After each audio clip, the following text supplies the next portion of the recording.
আসসালামু আলাইকুম। আজকে আমরা অ্যাডোবি ইলাস্ট্রেটরের পেন টুল সম্পর্কে শিখব। তো প্রথমেই বলে রাখি আজকের ভিডিওটা একটু লং হবে, কেননা পেন টুলের ব্যবহার বিধি আমরা প্রপারলি A to Z থেকে এই ভিডিওতে আমরা শিখব। তার জন্য ভিডিওটি স্কিপ না করে আপনারা সম্পূর্ণ ভিডিওটি দেখবেন। যারা নতুন নতুন কাজ শিখতেছেন অ্যাডোবি ইলাস্ট্রেটরে, যারা একজন ভালো ফ্রিল্যান্সার হতে চান, তাদের জন্য আজকের এই ভিডিওটি। সো শুরু করা যাক আমাদের পেন টুলের কাজ। ফার্স্টে আমি পেন টুলটা সিলেক্ট করে নেব। প্রথমে আমরা পেন টুল দিয়ে একটা বক্স তৈরি করা শিখব। আমরা রেক্টেঙ্গেল টুল দিয়ে সাধারণত বক্স তৈরি করতে পারি। সো আজকে আমাদের মেন বিষয় হচ্ছে পেন টুল, তাই আমরা পেন টুল দিয়ে বক্স কিভাবে তৈরি করা যায় সেটা শিখব। ফার্স্টে আমি একটা ক্লিক করলাম, এখানে একটা ক্লিক করার পর দেখেন একটা লাইন আসছে। সো আমরা এই লাইনটা কিভাবে সোজা রাখবো, আমরা যদি এভাবে করতে চাই অনেক সময় আমাদের লাইন আঁকা বাঁকা হতে পারে। তার জন্য আমরা যাতে লাইনটা যাতে পারফেক্ট সোজা হয়, এর জন্য আমরা কিবোর্ডের শিফট বাটন প্রেস করব, কারণ শিফটের কাজ হচ্ছে লাইনকে সোজা রাখা। শিফটের মাধ্যমে আপনি আপনার কাজগুলো নির্ভুলভাবে করতে পারবেন লাইন সোজা করে। সো আমি কন্ট্রোলের আমি কিবোর্ডের শিফট বোতামটা প্রেস করে এখানে একটা ক্লিক করলাম। নেক্সট এখানে এখানে দেখেন আমাকে একটা গোলাপি কালারের একটা সিগন্যাল দিচ্ছে। এই সিগন্যালটা দেওয়ার কারণ হলো যে আমি এই বক্সটা তৈরি করার জন্য আমি এর বাইরে যেতে পারবো না। এর বাইরে গেলে আমি আমার বক্সটা মানে আমার মাপ মতো আমি তৈরি করতে পারবো না। তার জন্য আমাকে এখানে একটা গোলাপি কালারের সিগন্যাল দিচ্ছে। তো এখানে একটা ক্লিক করলাম, তারপরে নেক্সট ক্লিক এখানে। তো আমরা দেখতে পেলাম যে আমরা রেক্টেঙ্গেল টুল দিয়ে যেভাবে বক্স তৈরি করতে পারি, ঠিক সেভাবে আমরা পেন টুল দিয়েও তৈরি করতে পারি। পেন টুল দিয়েও আমরা বক্স তৈরি করতে পারি। আমি আরেকটা দেখাই, একটা ত্রিভুজ দেখাই। এখানে একটা ক্লিক করলাম, তারপর এখানে একটা ক্লিক করলাম। এখন শিফট বোতাম প্রেস করে জাস্ট এখানে ক্লিক করলাম। এখানে দেখেন ত্রিভুজটার তিনটা কোণাই কিন্তু সমান, সুন্দরভাবে সেট হয়ে গেছে। তো আমরা এখান থেকে বুঝতে পারলাম যে আমরা রেক্টেঙ্গেল টুলের জায়গায় যে 5টা 6টা যে টুলস আছে, এগুলো দিয়েও আমরা তৈরি করতে পারি বিভিন্ন ধরনের শেপ। আমরা পেন টুল দিয়েও আমরা বিভিন্ন ধরনের শেপ তৈরি করতে পারি খুব সহজেই। এবার আমরা দেখাবো পেন টুল দিয়ে কিভাবে বাঁকা লাইন তৈরি করা যায়। তার জন্য আপনাকে ফার্স্টে এখানে একটা ক্লিক করতে হবে। প্রথম ক্লিকটা মাউস ছেড়ে দিতে হয়, বাট সেকেন্ড যে ক্লিকটা করবেন সেইটা হচ্ছে আপনার মাউসটা ছেড়ে দিতে পারবেন না, কারণ মাউসটা ছেড়ে দিলে সোজা লাইন ড্র হবে, আমরা বাঁকা লাইন তৈরি করতে পারবো না। তার জন্য এখানে মাউসের লেফট বাটন ধরে মাউসটা ছেড়ে দেওয়া যাবে না, মাউসটাকে ড্র্যাগ করতে হবে। দেখেন আমি কিন্তু মাউসটাকে ছেড়ে দেইনি, এখানে কিন্তু দুইটা হ্যান্ডেল বের হয়েছে। এই দুইটা নাম হচ্ছে হ্যান্ডেল। আমি যদি লাইনটাকে উপরের দিকে বাঁকা করতে চাই, তাহলে দেখেন আমার মাউসের কার্সরটা নিচের দিকে চলে আসছে। আর আমি যদি লাইনটা নিচের দিকে বাঁকা করতে চাই, তাহলে আমার মাউসের কার্সরটা কিন্তু উপরের দিকে চলে আসছে। সো এটা আপনাকে ডিসিশন নিতে হবে যে আপনি বাঁকা লাইনটা উপরের দিকে বাঁকা করতে চাচ্ছেন না নিচের দিকে বাঁকা করতে চাচ্ছেন। যদি উপরের দিকে বাঁকা করতে চান, তাহলে আপনার মাউসের কার্সরটা নিচের দিকে যাবে। আর যদি নিচের দিকে বাঁকা করতে চান, তাহলে আপনার মাউসের কার্সরটা উপরের দিকে যাবে। এই যে দেখেন আমার হয়ে গেছে। এখন এই যে আপনি যে পার্টটা দেখতে পাচ্ছেন, এখানে একটা হ্যান্ডেল আছে। এখন আমি যদি এভাবে তৈরি করতে চাই, তাহলে পারফেক্ট ভাবে হবে না। এই জন্য আমি চাচ্ছি হ্যান্ডেলটা ডিলিট করতে। এই জন্য আমি কি করব, ঠিক এখানে এসে ক্লিক করলে দেখেন এই পাশে হ্যান্ডেলটা কিন্তু ডিলিট হয়ে গেছে। এখন আমি চাচ্ছি যে উপরের দিকে বাঁকা করব, তাহলে আমার কি আমার দেখেন উপরের দিকে বাঁকা করতে চাইলে আমার মাউসের কার্সরটা কিন্তু নিচের দিকে যাবে। মানে এইটা আপনাকে মনে রাখতে হবে যে যেখানে যেদিকে বাঁকা করতে চাবো তার বিপরীত দিকে আপনার মাউসের কার্সরটা যাবে। নিচের দিকে বাঁকা করতে চাইলে মাউসের কার্সরটা উপরের দিকে থাকবে, উপরের দিকে বাঁকা করতে চাইলে মাউসের কার্সরটা নিচের দিকে থাকবে। এতটুকু অন্তত পক্ষে আপনারা বুঝতে পারছেন। এখন হচ্ছে আরেকটা বিষয়, সেটা হলো যে আমরা যখন পেন টুল দিয়ে কাজ করব তখন আমাদের স্ট্রোকটা অন থাকবে, আর আর হচ্ছে ফিল ফিল কালারটা হচ্ছে অফ থাকবে। কারণটা আমি দেখাচ্ছি। ধরেন আমার ফিল কালারে আমি একটা কালার দিয়ে রাখি, হ্যাঁ, এই দেখেন আমি এই যে ফিল কালারে কালার দিয়ে রাখার পর আমি এখন পেন টুল দিয়ে কাজ করতেছি, কিন্তু আমি কিভাবে করতেছি আমি কিন্তু লাইনগুলো দেখতে পারতেছি না। জায়গায় জায়গায় দেখেন, জায়গায় জায়গায় কিন্তু আমার লাইনগুলো দেখা যাচ্ছে না। জায়গায় ফাঁকা আছে, জায়গায় কিন্তু রং দেখা যাচ্ছে। তাহলে এখন যদি আমি এটাকে নান করে দিই, ফিল কালারটা যদি নান করে দিই, দেখেন আমি খুব সহজে দেখতে পারতেছি যে আমার ডিজাইনটা লাইনগুলো কোন জায়গা থেকে কোন জায়গায় আসতেছে। এটা আমি খুব সহজেই দেখতে পারতেছি। বাট যখন ফিল কালারটা অন থাকবে তখন কিন্তু আমি সেই জিনিসটা দেখতে পারবো না। তো এই কারণে আপনাদের এই জিনিসটা মাথায় রাখতে হবে, পেন টুল দিয়ে কাজ করার সময় কখনো ফিল কালারটা অন রাখবেন না, অফ করে দিবেন, জাস্ট শুধু স্ট্রোক কালারটা ইউজ করবেন। আমি আপনাদেরকে পেন টুল দিয়ে একটা ডিজাইন করা দেখাবো। এইটা আগে ডিলিট করে দিই। আপনাদের জন্য আমি একটা ইমেজ নিয়ে আসছি। এটা একটা আপেলের ছবি। এই আপেলটা আমি পেন টুল দিয়ে আঁকাবো, তাও এই ছবির উপর দিয়ে। তাহলে আপনারা চলুন আপনাদের দেখাই। আমি আমার সুবিধার্থে পেন আমার সুবিধার্থে ইমেজটা আমি কিবোর্ডের অল্টার প্রেস বাটন ক্লিক করে দেখেন বড় করছি, কারণ যাতে আমার সুবিধা হয়, আঁকতে আমার যাতে সুবিধা হয়, তার জন্য আমি কিবোর্ডের অল্টার প্রেস বাটনটা ক্লিক করে ইমেজটাকে বড় করলাম।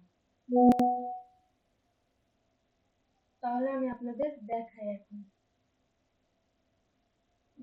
আরেকটু বড় করি।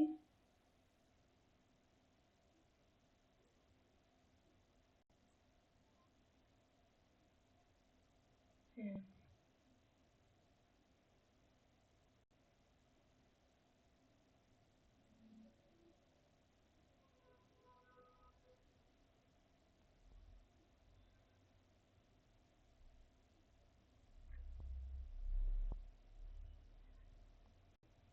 ডিজাইনটা যেরকম আছে শুধুমাত্র ডিজাইনের উপর দিয়ে ড্র করতে হবে, তাছাড়া আর কিছুই না।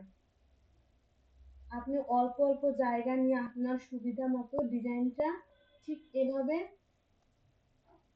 ড্র করতে হবে।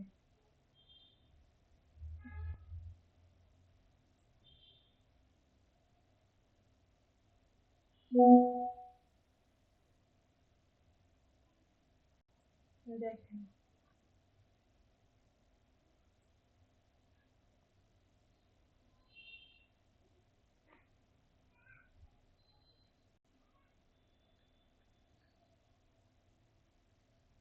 খুব সহজে আমি আমার ডিজাইনটা করে ফেলতে পারছি।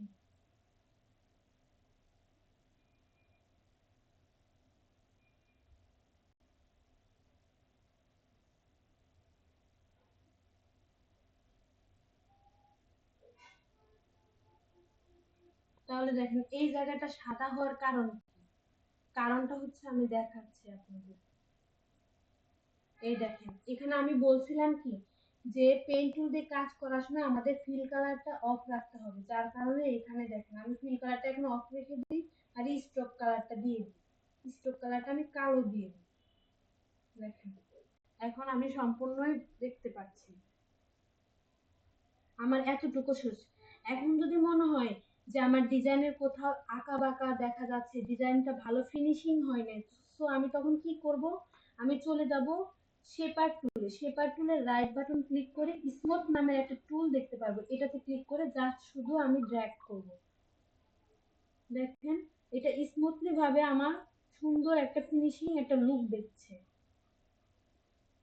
হয়ে গেছে। এখন আমি বাকিগুলো ঠিক এভাবেই ডিজাইন করব।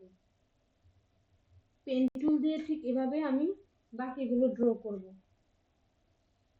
আমি পাতাটা দেখাই, বড় করে অল্টার প্রেস করে বড় করতে হবে।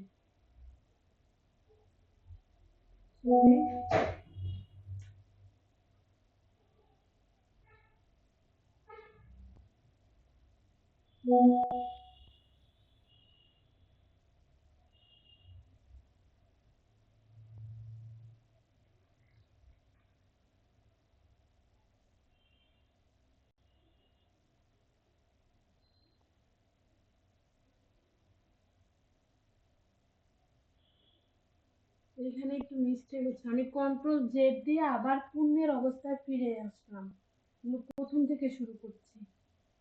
যখন কোনো ভুল হবে তখন কন্ট্রোল জেড দিয়ে আবার আগের অবস্থানে ফিরে যাবেন, তাহলে আপনি আবার প্রথম থেকে শুরু করতে পারবেন। এখানে আবার ক্লিক করলাম, সরি পাতাটা বেশি বড় হয়ে গেছে, আমি আরেকটু অল্টার প্রেস দিয়ে ছোট করে দিলাম।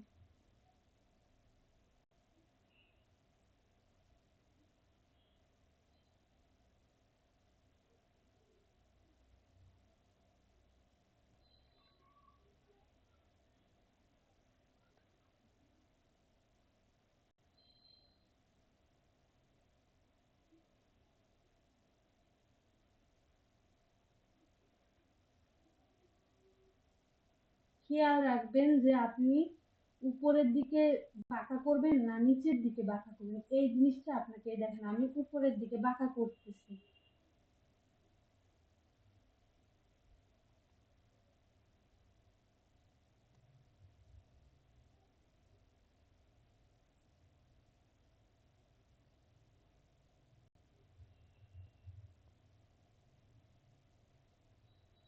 এতটুকু আমার পাতার অর্ধেকটুক ডিজাইন হয়ে গেছে।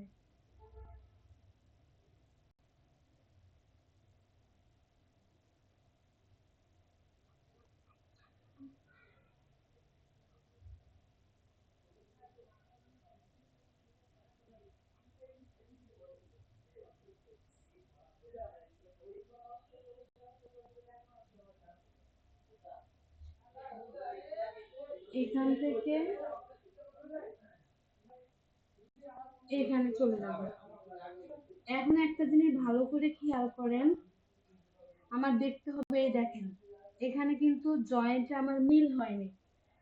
আমি গত ক্লাসে আপনাদের ডিরেক্ট সিলেকশন নিয়ে আলোচনা করছিলাম, সেখানে বলেছিলাম যে যদি কোনো শেপের বা কোনো লাইনের যদি পরিবর্তন করতে হয়, তাহলে ফার্স্টে আমাদের ডিরেক্ট সিলেকশনে ক্লিক করতে হবে। এরপর জাস্ট শুধু আমরা এখানে যে অ্যাঙ্কর পয়েন্টটা ধরে এই যে আমরা কিভাবে অ্যাডজাস্ট করব দেখেন, এই যে এখন কিন্তু অ্যাডজাস্ট হয়ে গেছে। এটারও দেখি অ্যাডজাস্ট হয়েছে কিনা, এটাকেও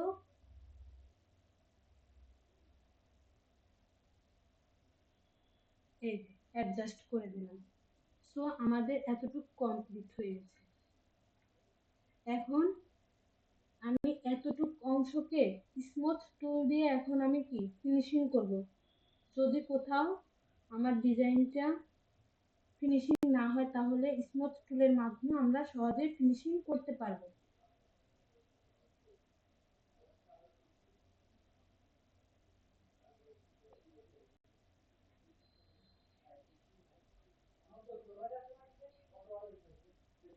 এখান থেকে এই যে আপনাকে টার্গেট করতে হবে, আপনি নিচের দিকে যাচ্ছেন না, নিচের দিকে ডিজাইনটা করবেন না উপরের দিকে ডিজাইনটা করবেন।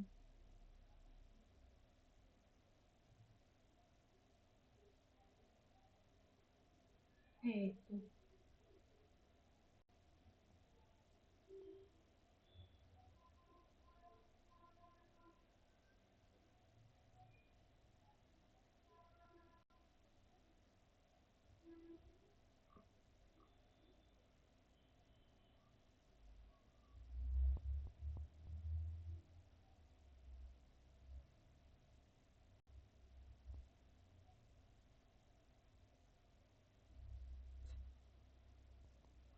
আমার এতটুকু কমপ্লিট হয়ে গেছে। এখন এইটা ঠিক করি।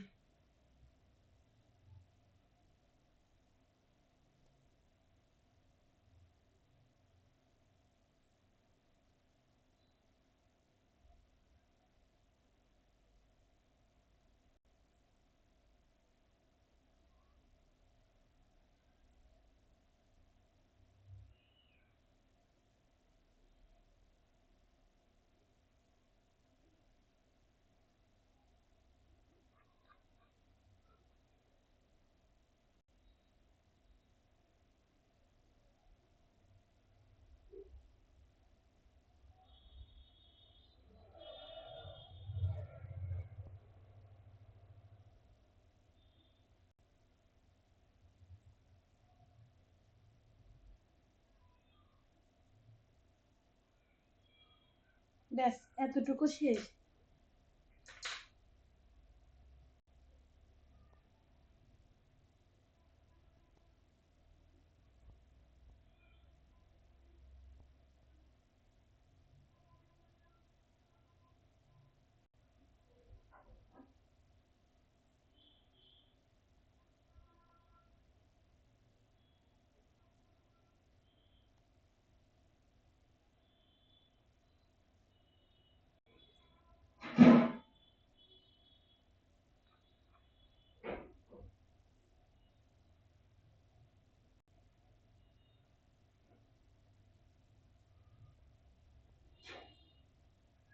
সরি, এখানে একটু মিস্টেক হয়েছে।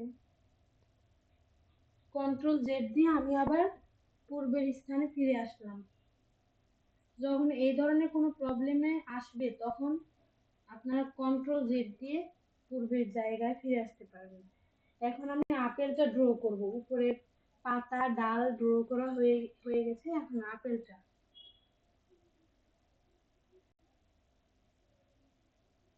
অল্প অল্প জায়গা নিয়ে আপনি ট্রাই করুন। দেখেন, আমি উপরের দিক করতে গেলে, হ্যাঁ, উপরের দিক যদি ড্র করতে চাই তাহলে আমার মাউসের কার্সরটা যাবে নিচের দিকে। তারপর এখানে ক্লিক করে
আমার কিন্তু সম্পূর্ণ আপেলটি আঁকা কমপ্লিট হয়ে গেছে।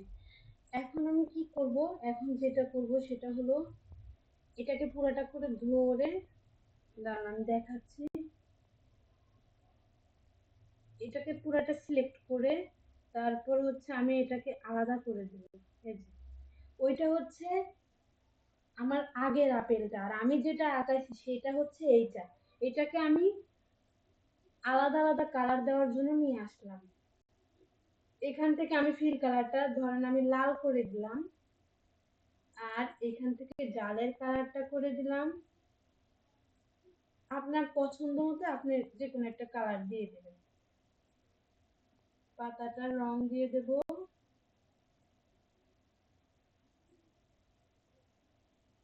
আর মাঝখানের অংশগুলো সাদা।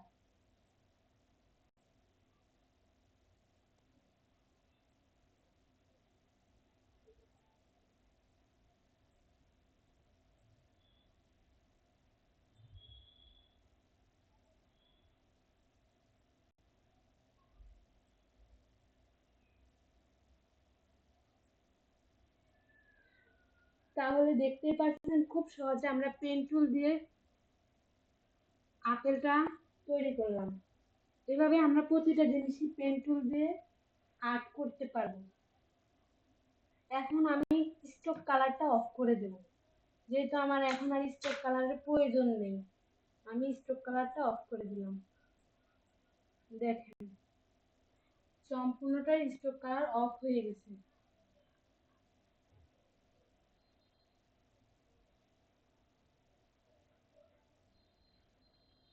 ছোট করি।